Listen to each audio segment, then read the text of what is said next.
पढ़ाई छी खगड़िया में किए नहीं पास करे छी। छौरी के पढ़ाई छी खगड़िया में किए नहीं पास करे छी।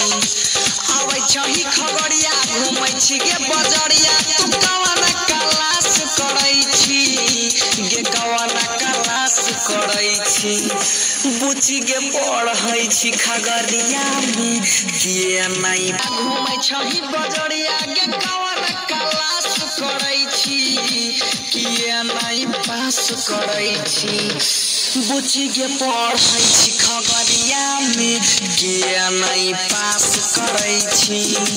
बुची गे पढ़ै छी खगड़िया में किए नहीं पास करे छी।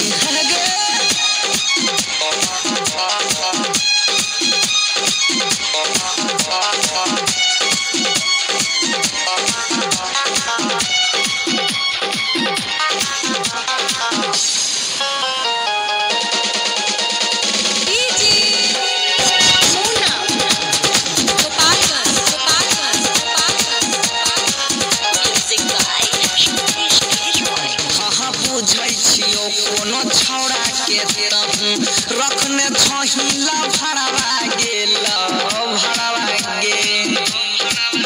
हाँ फिजिक्स केमिस्ट्री में बायोलॉजी पढ़ै छी तहूँ सगरवा गे सगरवा गे। पापा के अपन पगड़ी माई के गाँव नगरी तू सगरे नाश करै छी गे सगरो नाश करै छी। छौरी के पढ़ाई छी खगड़िया में किए नहीं पास करे छी। बुची के पढ़ाई छी खगड़िया में किए नहीं पास करे छी।